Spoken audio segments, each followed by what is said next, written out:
From the beautiful city of Los Angeles, California, we bring you the Gimme Three Podcast.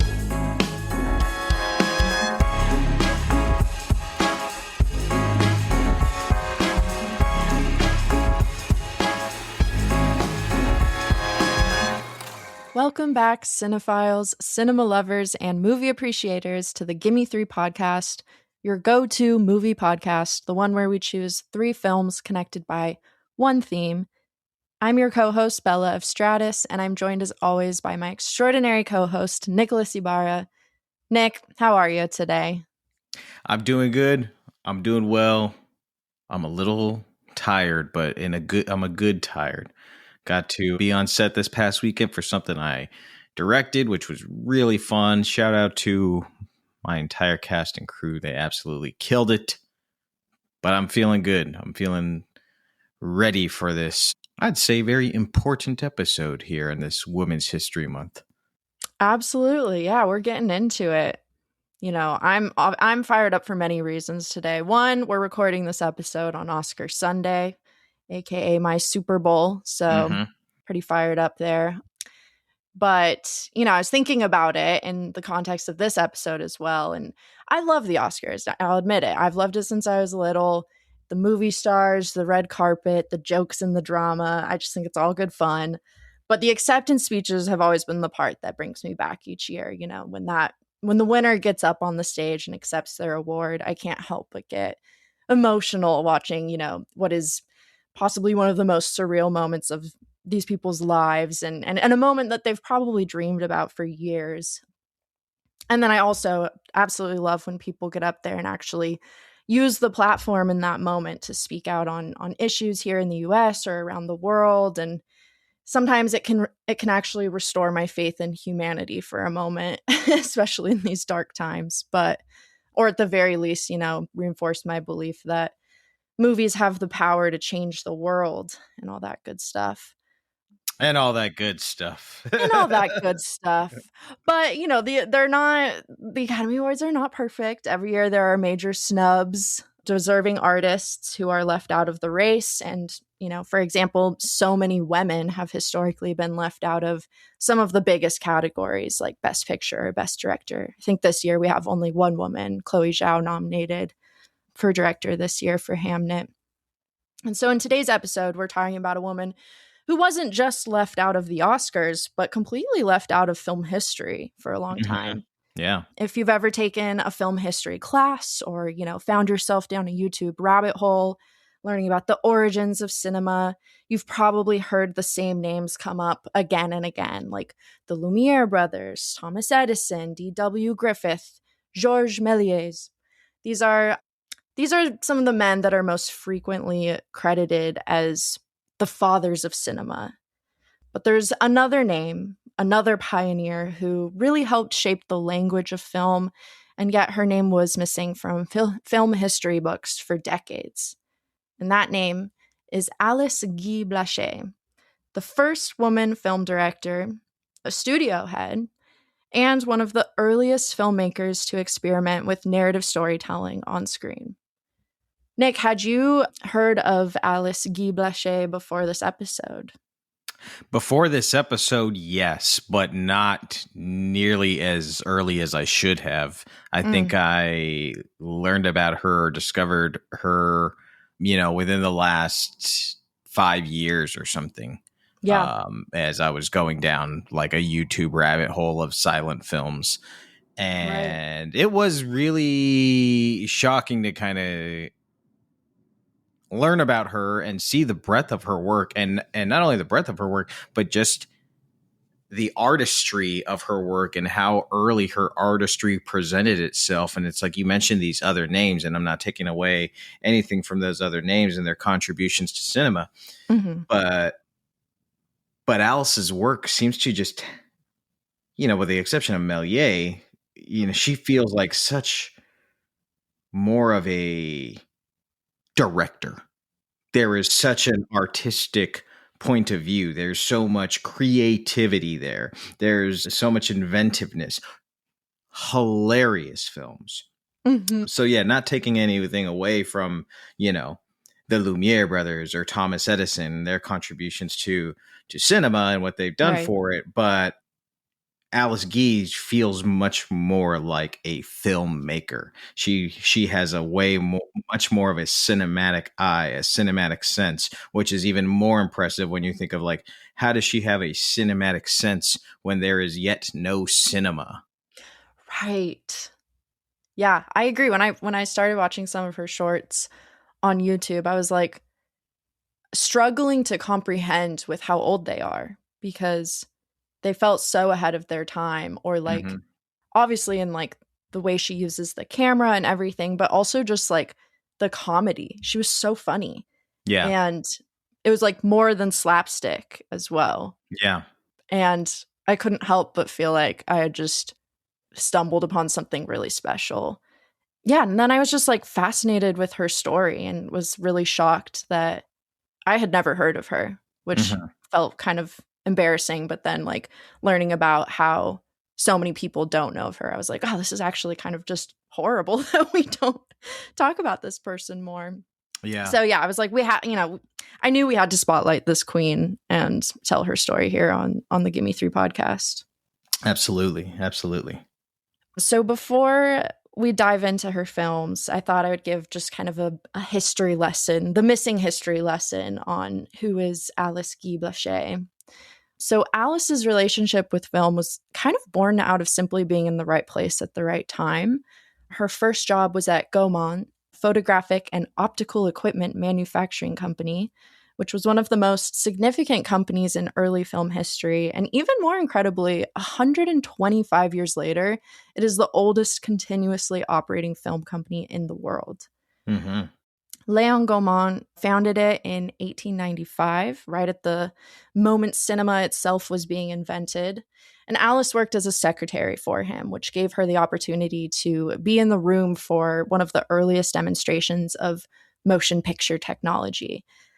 It all started with short and simple scenes of everyday life, or I think they called them actualities, like a train leaving the station or a group of people, men walking out of a building after work. And while others were in awe, Alice saw an opportunity for something more, an opportunity to create stories, characters, and entire worlds.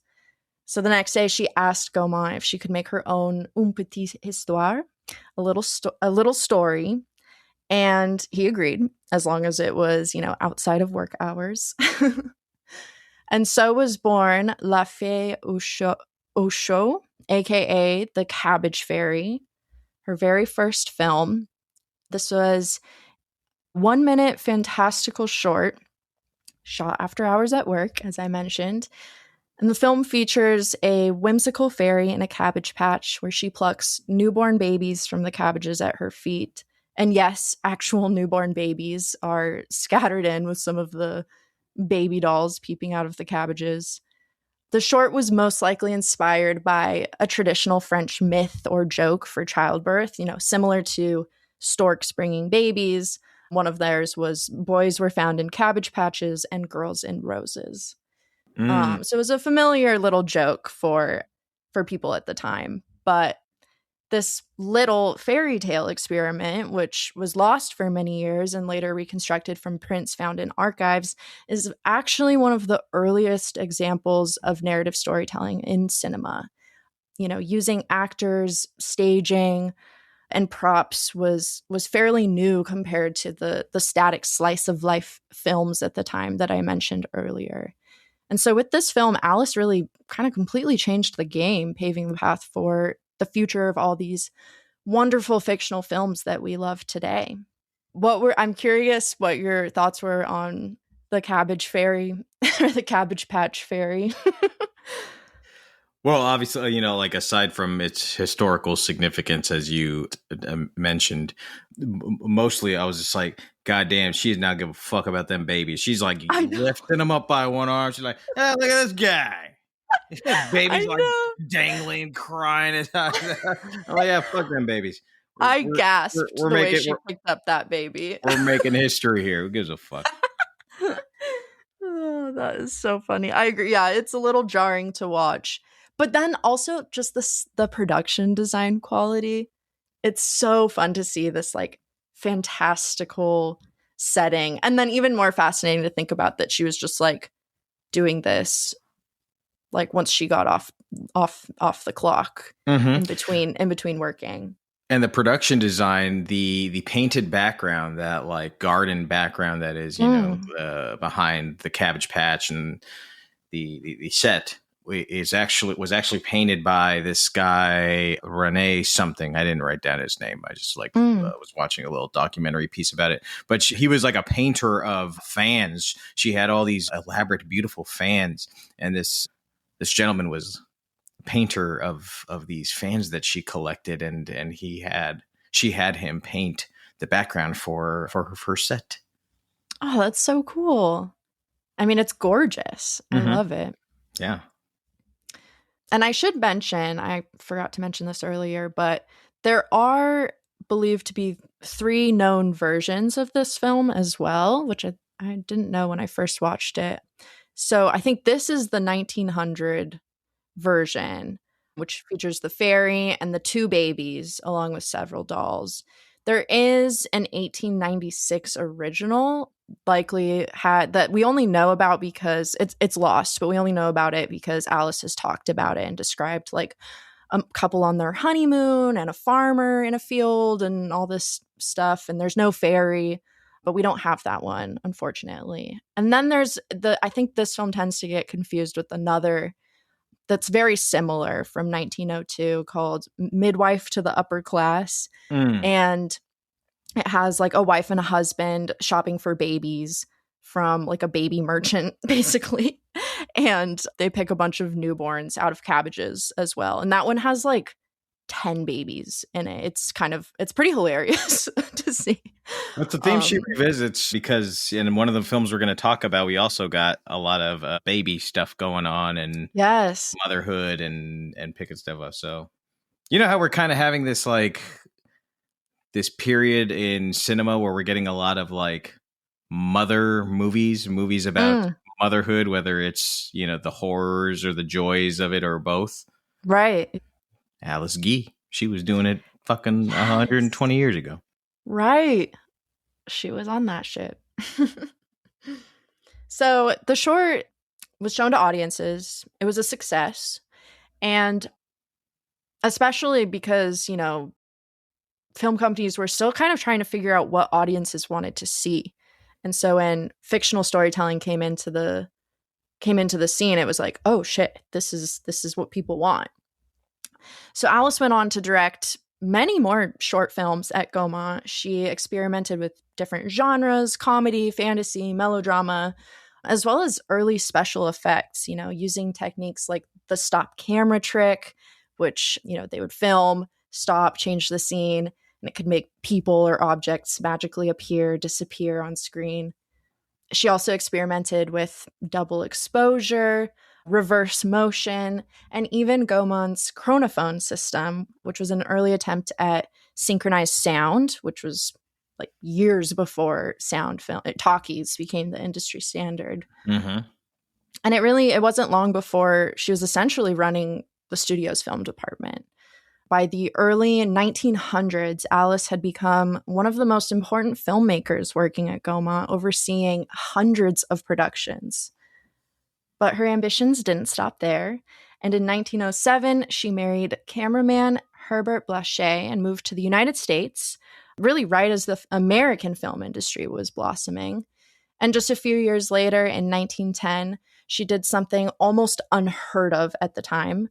She founded her own film studio. It was called Solax Studios, located in Fort Lee, New Jersey, which, and maybe I'm exposing myself here, but before Hollywood took over, was actually the center of the American film industry, and I did not know that. There you go. 2 good things that came out of Jersey. The other being Bruce Springsteen, of course. Okay. Love it. At its height, Solax was one of the largest studios in the United States. And Alice wasn't just directing films there. She was kind of running the show, you know, as studio head, artistic director. She wrote scripts, she directed films, supervised productions, and helped launch the careers of many actors and filmmakers from there. One of the most famous stories about her approach to filmmaking also involved a sign that she had hanging on her set that read, "Be natural." And, that might sound simple today, but at the time, acting in film was still very exaggerated and theatrical. So this was, in a way, actually a pretty radical or more influential directing philosophy to have. And I think you can see that in her work, especially some of the ones we'll talk about today. Over the course of her career, Alice directed and supervised hundreds of films across nearly every genre imaginable. And yet, despite being one of the most prolific and influential filmmakers of the early cinema era, her name would almost completely disappear from film history for decades. After financial struggles at Solax and as the industry, shifted to Hollywood, and she had a divorce, her filmmaking career came to an end in the 1920s. But her contributions were largely forgotten, and for nearly half a century, her name rarely appeared in film history books. That is until scholars in the 1970s began rediscovering the remarkable role that she played in the earliest days of cinema. There's still so much to learn about Alice Guy-Blaché, but I wanted to give you guys just some of the history that I, learned about her recently, because I just think it's such a fascinating story, such an incredible woman. And today we're going to dive into, I would say, some of her most influential short films, or the most known. But any thoughts before we dive in? Yeah, it just kind of comes. It's unfortunate that so much of her work is like lost. Yeah. And I think, film historians and, restoration folk are trying to find them and restore them. And I think the search and the hunt continues to get more of her films out there, which would be amazing. But yeah, it is also unfortunate that just like the film community, film schools, film society at large doesn't really give her flowers for her contributions to the artistic medium and just like, what we do today. Just like we'll talk about some of the things that I watched from her work, and I was just like, man, yeah, she was really an artist and really ahead of the game as far as like, like the other types of movies that were coming out around that time. So, right. Tremendous filmmaker, tremendous person. And there's a really great documentary about her. It's called Be Natural, as you talked about. It's called Be Natural, the Alice Guy-Blaché story, something like that. You should be able to find it. But it's a documentary, obviously, about her life, but it also serves as kind of like a mystery because the filmmaker documents her trying to do research on Alice Guy. And cool. She goes and, finds her great granddaughter. And then, the generation before that, she finds like her great granddaughters who had passed away. She goes to that person's husband, who's like this kooky old biker dude, and she goes in his garage, and there's all these like amazing artifacts of like film history and Alice Guy like photo prints and stocks and all these amazing photos, and some of the fans that I mentioned that she collected, just and like a film award, all this stuff. And it's just like in this kooky dude's garage, and he's like a super friendly dude. He's like, yeah, I'm happy you're here, tell her story, and it's just like wow, like unbelievable. So it's a fun documentary, not just to learn more about this prolific and important filmmaker, but also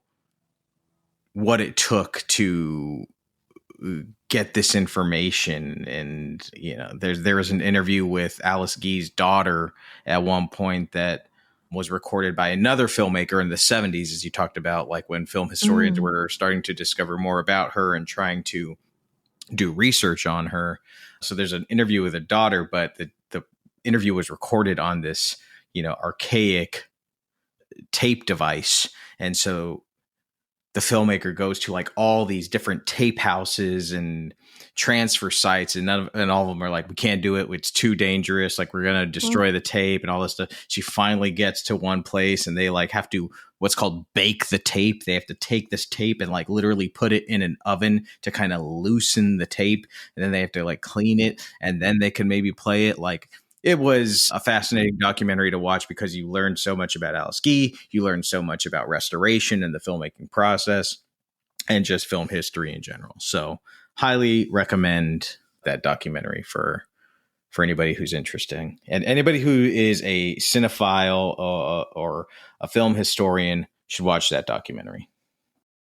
Yeah, that sounds amazing. It's on my list. Makes me think of like The Watermelon Woman, which we talked about. It's real life Watermelon Woman as far as like the investigative approach goes. Yeah. God, that's incredible. Wow, to be a part of something like that. Yeah. Yeah. Well, Alice Guy-Blaché, let's do it. I was thinking we'll start off with Madame's Cravings. It sounds great. All right. Our first Guy-Blaché film of the day is a comedy that also happens to feature a Cabbage Patch birth, as you mentioned earlier. But more importantly, this 5-minute short really opens the door to the incredible talent, humor, and craft of Alice Guy-Blaché. Madame's Cravings, from 1906, follows a pregnant woman who simply cannot resist her pregnancy cravings. While on a walk with her husband and child, she repeatedly steals things from pretty much every person they pass.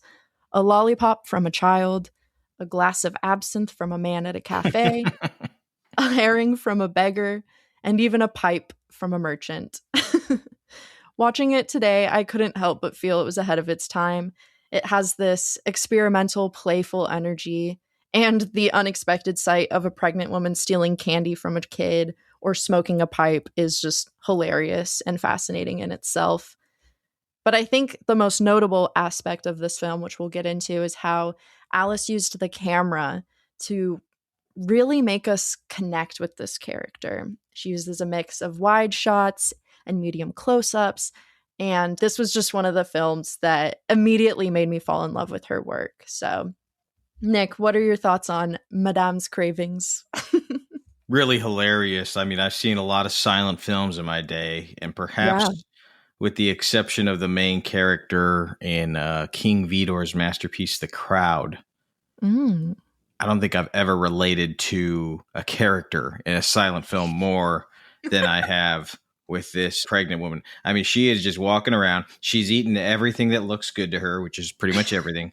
And, she's fucking with kids. She's drinking absinthe. She's smoking. Kids are crying. She's got another kid in tow. That kid's crying. She's like, I don't give a fuck about that. I'm hungry. I'm hungry. And I was like, all right, this is my kind of woman, So yeah, really, really hilarious. And I just love that this pregnant woman's drinking absinthe. She's like, yeah, give me that shit. It's so good. But you talked about, like her use of close-ups in this film. Yeah. And there's another thing that she does in this film that, in early silent movies, you wouldn't see too often, a little bit later. I mean, it's like, I'm not that much of a historian to where I can tell you it's like, this is the year that they started doing this, and this is the year that they started doing that. But for a lot, because this is 1906, so it's like still pretty early in like the narrative form of silent films. And a lot of the early stuff, a lot of the action would play out kind of flat to camera, kind of like a play, as if the camera was the audience, and you'd film, a set flat, and the actors would do their thing, in front of the camera. But what Alice does in this film, and we noticed it in another one of the films that we were going to talk about, is called The Race for the Sausage, about this dog who just steals this long ass sausage and is running through the streets as this army of people are chasing it, is that she has people coming towards the camera and walking away from camera. So she'll like shoot down a sidewalk instead of parallel to a sidewalk. And it just makes it feel a little bit more cinematic. These perpendicular planes, it's more cinematic. It's much more immersive, and she's just got an eye. It's clear that she's got an eye, and she's like, oh, that looks like more, to quote her sign, it looks more natural to just watch action carry out in such a way, instead of just like, here we go, we are now in front of the camera, let us cheat out to the camera, let us turn on this and this. She's using the benefits of motion pictures and planes. Totally. And I loved, like, you have all these different ways that the actors are interacting with the camera. But then I also love when it cuts to, it's kind of surreal in a way, where it's like just a straight on close up of Madame, and just like her relishing in the craving. Like, it's like her just like munching on the lollipop or the herring, or like smoking the pipe like there's no tomorrow. And and she's set against just like a white background. It's not even like in the setting. And I just love those moments, because you're just like, I don't know, I've never really like seen I'm also not like super familiar with this era of silent film, but I'd never really seen something like that before. I even read from this film historian, Iris Bray, who referred to like that kind of specific camera work as possibly being one of the first films to kind of put female desire at the center of the story, and like capture what the protagonist feels rather than just like what she's doing. And that alone was just like such a profound moment for me watching this. Right. And then, of course, yeah, it's pretty provocative. She's happily taking candy from a kid and food from like a homeless man. Yeah. Drinking alcohol and smoking while pregnant. I also love how she's got her husband like running around with the baby carriage behind her and like apologizing for her bad behavior. She's apologizing. He's getting his ass beat every which way he goes. Getting taking one to the jaw from the kid's dad, taking one to the jaw from this other guy. It's like, oh my, it's just funny, man. And the kid's just balling, and like Alice Guy-Blaché, she didn't give a fuck about kids. Let me tell you that right now. No, she loves having them in her movies, but she don't give a fuck about them. Yep. And I again, that's my kind of woman. I know. I'm like, that kid is gonna fall out of that carriage. It's just like dragging bouncing around. He's running after her. The carriage is like, blah, blah, blah, blah, blah. Fuck him. Fuck him. Oh, it's so good. Yeah, I was cracking up watching this, and Jonathan was sitting next to me on his phone, and I've got the classic like silent film movie music going, and he's like, yeah, he's like, are you just binging some old silent films right now on YouTube? I was like, yep, that's exactly what's happening. But yeah, I loved this. I like keep wanting to come back to it and watch it, because it's just so funny, and the actress is so great too. Yeah, I love her performance. Yeah, she's having a good time with it. You get the sense that actors really loved working with Alice Guy, because with all the films that we're going to be discussing today, it really seems like they're having a good time. Totally, I agree. Especially in the next one we're going to be talking about. Yes. Well, Madame's Cravings, check it out. You guys can watch it on YouTube. Let us know what you think. I'm sure you will enjoy it just as much as we did. All right, on to the next. Sort of piggybacking off the feminist provocative comedy into one of Alice's most notable films, another 1906 7-minute film titled The Consequences of Feminism. This gender role satire imagines a world where traditional roles are reversed. Women rule society, they're smoking, they're drinking, reading the newspaper, and aggressively pursuing romantic relationships with men. While the men are reserved to more domestic tasks. They're sewing, they're ironing, they're taking care of the children. While the women gather in the parlor together to smoke, drink, and talk business, the men gather among themselves to instigate a rebellion and retake societal control, restoring the patriarchal order. It's sort of the silent short film version of Greta Gerwig's Barbie. That was my first thought watching this. Totally. I was like, oh, I've seen this before.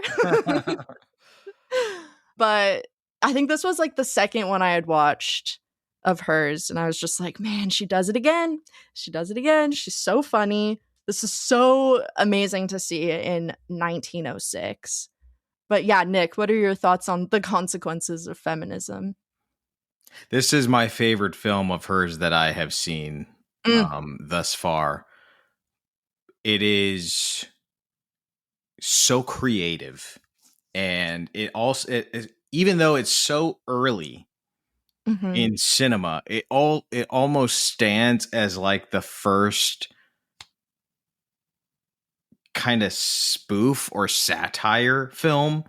You know, it's kind of, it feels like it's making fun of the way that men and women are portrayed in other silent films, because you have these men playing women, and the way that they are playing them is just so over the top and so silly. And they just are like, oh, you know, touching their foreheads and this and that. And the way that the women are playing men is like, they come in and they shake hands, and then, you know, they punch each other and this and that. And it is just like, yeah, this is how, you know, filmmakers like viewed these two sexes for the most part. It's like, oh, women, they'll nearly faint, and then, you know, like, oh, this man has money, so I'll go with him, and this man just punched that guy, so he must be strong, now I'm with him, you know. So it just felt like it was so brilliant. And all of the performers do such a good job, and again, it just looks like they are having so much fun making this. I know, I wanted to be on this set. Yeah.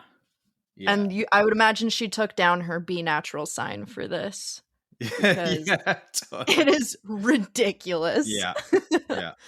I also thought it was so interesting to like not have the gender specific traditional dress change. Like women still wear dresses and the men still wear suits. Yep. I wonder if maybe that was like, you know, she thought maybe switching the costumes would have been too distracting from like the focus of gender norms through actions and behaviors more than just like physical characteristics, I guess. Yeah. Could have just cost a lot more money also to do it that way. That's true. Yeah, that's true. But yeah, so I was like, oh, this is fun. It's really just, it's a great comedy, honestly. It's really funny. It is so funny. They cover everything. Also, the amount of scenes of like women being physically or sexually aggressive with the men in this movie brings up a lot of emotions, because you're just like, wow, they chose to throw that in there a lot. Well, and that's because like it's so much in silent films at that time. That's what you would see men that's doing, what you know, see. like you just they're totally. like all over the girls, and the girls are like, no. It's just No. like, I know that one who like faints. Yeah. and then she's like, God damn it. Oh, it's really funny. Really good stuff here. Yeah, I do think like this was like a shot. You know, this was a shot fired at other filmmakers, and you know, like what she saw it early. I think, you know, the gender norms that this art form could inflict, and she had something to say about it. She said, "Hold on, let me shut this down really quickly." Right. Even though the next film we're going to talk about, she does not shut it down at all. Yeah, I know. She's going to pick and choose. Right. Our girl Alice. Yeah, it was funny. I was thinking about like, you know, I mentioned Barbie, and I was like, oh, that ending feels so Greta Gerwig's Barbie, where, because I guess there's a lot of kind of debate about the ending of this film, of like people questioning whether the men overthrowing the women and reinstating patriarchy is like a mockery of feminism, or is simply used to show just how absurdly constructed our gender norms really are, especially at that time. But the way I didn't really think of it as like a mockery of feminism. I was kind of surprised to see that. For me, it was sort of just like, a warning, like, see what happens when you force people into subordination or a system of inequality. Like, they're gonna rebel.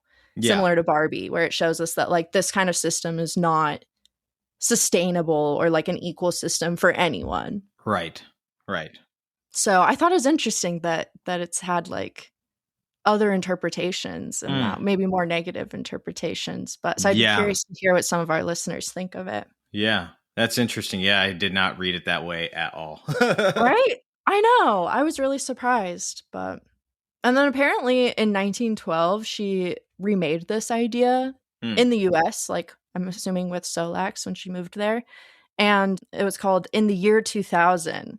But unfortunately, that version is considered lost. I'm praying that they find it because I'm like, in the year 2000, I want to see that. Are you kidding me? Yeah, that'd be rad. Well, any final thoughts on the consequences of feminism? No, I think I'm good. Again, just really amazing and one that I think I'm going to go back to. I think it's one of the finer comedic silent films that I've seen, just because of the fact that it is so funny, but it also, like, I'm like, oh man, we're saying something here, you know, like Totally. the themes are deep and real and still hold up. So yeah, I was gonna say, unfortunately, like, timeless. It feels, you know, as hard hitting and contemporary now as it did in 1906. Yeah, which is crazy. Definitely check it out. You guys can watch this one on YouTube, luckily. So let us know what you think.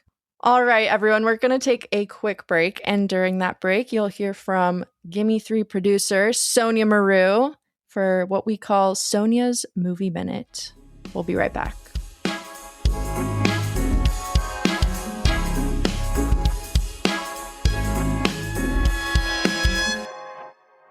Hello, I'm Sonia, and this is my Movie Minute. It's Women's History Month, and I have to honor and give flowers to one of the best directors working today, whether male or female, and that is Chloe Zhao.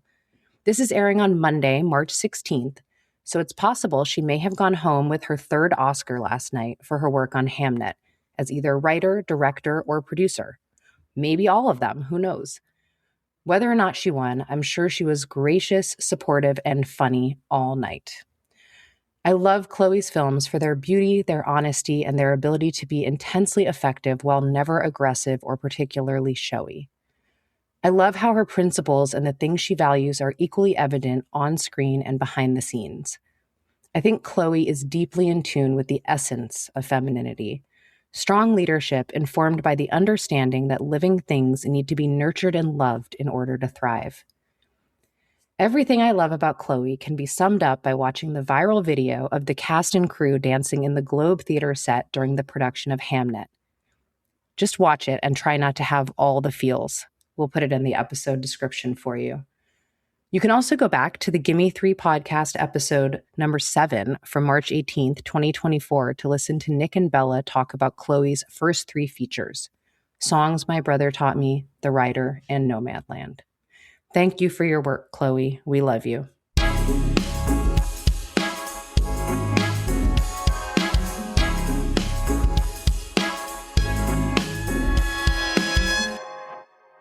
All right, welcome back to the Gimme Three Podcast. Today, we're doing a spotlight on the first women director, Alice Guy-Blaché. So far, we've talked about The Cabbage Patch Fairy, The Consequences of Feminism, and Madame's Cravings. This next film is called A Fool and His Money.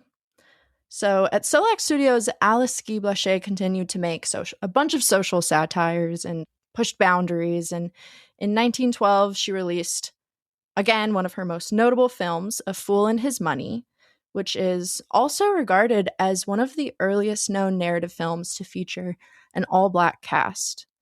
The story follows a poor man named Sam Jones, who suddenly inherits a large fortune. He tries to enter high society, buying fancy clothes, hiring a chauffeur, attending elite gatherings, and eventually winning over his longtime crush, Lindy, a rich woman looking for an even richer husband. But when Lindy's card shark friends trick Sam into a game of poker, he loses everything and winds up right back where he started. It's essentially a classic fable built around the proverb, "A fool and his money are soon parted." But the film is historically significant for another reason. Not only was it very uncommon for American films of this era to feature Black actors, but it was also especially rare to see Black people in roles like this, portrayed as wealthy socialites. It was definitely straying from the predominantly racist caricatures or blackface and other stereotypes that tended to dominate Black representation on screen at this time. Sadly, there's little documentation surrounding the making of this film, so there is a lot of debate on what exactly the film is trying to say. So I think it'll be interesting to analyze this. This was one that I just picked and hadn't watched before, so I'm very curious to hear what your thoughts are on A Fool and His Money. Yeah, I enjoyed it. I really, in particular, liked the portrayal of Sam Jones, James Russell, who, it is the tone is kind of borderline slapsticky, it leans into a comedic tone, but there is some real themes that it's tackling and discussing about class and how we view those beneath us, and then how we so it's got some interesting themes in that sense. But the actor playing Sam Jones, James Russell, I believe is his name, he delivers a really great comedic performance that really toes that line of slapstick, and also a more grounded approach. Be natural. So and so many slapstick performers of that silent era would just go into the slapstick, super heavy slapstick. Not that, say, Charlie Chaplin couldn't deliver a deep emotional performance. Obviously, he's one of the best at it, but but Russell's base here, I think, was more grounded. And the other thing that I noticed that was really impressive, because it actually fooled me the first time they did this cutaway, was how impressively and effortlessly she blended sets, studio sets, and on location, real locations. Because there's one sequence where, it starts inside Lindy's home and they kick Sam out, and it cuts to the exterior of Sam's home, which actually could be a set, but it looked to me, I think it was on location. And it looked like a full on house. Yeah, I think that was on location. So they kick him out, and he goes out, and he goes down the stairs, and they're making fun of him and stuff. And they do that once in the movie, and then they come back to that location later. And it wasn't until the later time that they come back to location, I was like, oh, we're in two different places. That's on location, and that's on a set. So she was already nailing these kind of transitions of shooting in multiple places and making them feel super seamless. So wow. Yeah. Impressive work there. Yeah, thematically, I mean, I think you hit the nail on the head when you just said what is that quote? A fool and his money. Yes, a fool and his money are soon parted. Yeah, exactly. And trust me, I am a fool who has had money, and guess what happened? Parted. So once again, a relatable character for old Black Ice. I was like, yeah, I've been there, brother. Fucking Texas Hold'em got me again. I love the line that, the text card that comes after he loses that poker game goes, no money, no honey. I was like, fucking A. Oh my God, yes. There were some great, humorous cards and lines in there. I also loved, when he has bought all the jewelry and, a new jacket, and he pulls up in his car with his driver, and the card comes on, and it says, now he's the guy. Yeah, now he's the guy. And he's just driving back and forth in front of the house, and he's like, yeah, look at me. And Lindy's like losing her shit. Yeah. Yeah, another one where it's like being on set seemed like it would be so much fun. And it was really cool to see like a large ensemble as well, like so many actors. Because, you know, these other films have been kind of smaller, I guess, except for the Consequences of Feminism as well. But it's really fun to imagine her directing like that many people. Mm-hmm. Yeah, because all this at one once. has like, quite a bit of. There's a big party scene, you know, with all of these elites where they go and they're dancing and everybody's dancing. It's just like, all right, this is big setup we got here, big scene. But Yeah. I mean, at this point, she was already well into this. It was probably kind of small for her since, because I've seen clips of her doing some other things with like that. What do you call the chronophone? Oh, You know, yeah. those like, you know, pseudo sound pictures where, you know, it's dozens of dancers and stuff like that. And there's like some great, in that documentary, there's some great like footage of her actually directing on set of like a musical number. And you're just like, wow. Yeah. Cool. Wow. And she's got like a corset on, you know, she's all dressed up. It's like, wow.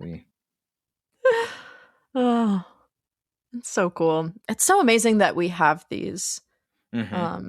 You know, it's so sad that we've lost so many over the years, but it is amazing. I don't know, it's just sort of surreal to think about like us watching these on YouTube. Yeah. When you think about like how they were made. The trials and tribulations, and viewed, and what they went to, just like groundbreaking technology and art form, what they went through to make them, just like the cameras and the film stock and all this stuff. And we're just like typey. Yep. Oh, what? Buffering? Fucking bullshit. What do you mean I can't watch it on YouTube? What do you mean I can't watch it right now? Lucky.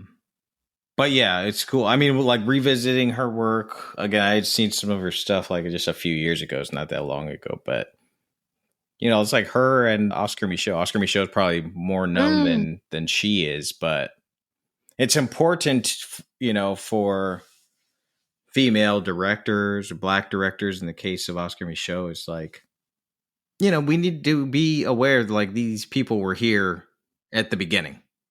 Right. Film history is Black history. Like he was there in its infancy, making some of the most impactful first feature films ever. Alice Guy was here at literally the birth of cinema. She was literally in the room when the Lumiere brothers showed the first motion picture and then went to go do her thing. Like she was there. So like, women's history is film history, or film history is women's history too. It's right. Important not to sweep these impactful artists under the rug and know that it's like we've been here. It's been all along. Yep. And shout out to, you know, film historians, archivists, and even like documentarians. Like, is it the one who made the Be Natural documentary? I think their name is Pamela Green. Mm-hmm. I mean, like without her, we would know so little about totally Alice Guy-Blaché. So thank you to the people who care and want to make sure that these stories and these people aren't erased from history. Yeah, absolutely. Well, check it out. Again, all three of these are on YouTube. So, and there's so many more. Yeah, we were going to talk about, like, there's this other one called The Drunken Mattress that is hilarious. It's like a drunk man who accidentally gets sewn up inside of a mattress. And so the woman who sewed him in there thinks that the mattress is like possessed. It's so stupid, but it's really funny. And there's so many more. The race for the sausage has some great stunt work. Yeah. But we're just scratching the surface here. So highly recommend. Maybe we'll do another episode down the line with more Alice Guy-Blaché because there's a lot to look at and hopefully more to look at. So totally. I also want to recommend, as a final thought, The Ocean Waif, which is one of like her longer films. I think it's like around 40 minutes. And it did actually, when you brought up Oscar Micheaux, I was like, oh, I feel like their work would speak to each other a little bit. Mm-hmm. So highly recommend that as well. Well, let us know what you think of these films. Again, they're all on YouTube. Once again, I recommend that documentary as well, Be Natural. So let us know what you think of these pictures. Let us know if you knew about Alice Guy-Blaché or if you have any other information about her. Feel free to hit us up. There's a few different ways you can do that. You can go to our Instagram and type in Gimme Three Podcast. That's GIMME, spell out 3 podcast. Gimme Three Podcast on Instagram. Give us a follow. We do polls from time to time. Bella puts up some amazing content every single week. We've got behind the scenes photos from some of the films that we talk about, all kinds of amazing videos. The other way to get a hold of us is to send us a text message. If you scroll down to our episode description, there's a link that says send us a text message. Click that link, drop us a line. It's going to go directly into our inbox. If you enjoy the podcast, if you enjoy the Gimme Three show, there's a few different ways, 3 ways, in fact, to support us. Number 1 is that we do have a Patreon for a mere $5 a month and support our show. It helps us keep the microphones on. And of course, there is some bonus content on there as well. Mm-hmm. And then the other way is to set our episodes to automatically download. If you download our episodes, it really helps us out in the algorithm, helps us gain some traction. So download our episodes, leave us a review. And of course, the final way is to just share this podcast. If you've got a friend who's a cinephile, if you've got friends, family who love movies, share the Gimme Three podcast with them. Share the good word. It's an amazing good time. We always love hearing from more friends, more family. Bella, do you want to let the lovely folks know where they can find you on social media? Yes, you guys can find me on Instagram at Portrait of a Cinephile or on Letterboxd at BFStratus. You can find me on Letterboxd, Instagram, or Blue Sky at Nicholas Ibarra. Ibarra is spelled with a Y. Thank you all for listening to the Gimme Three podcast, and we will see you at the movies.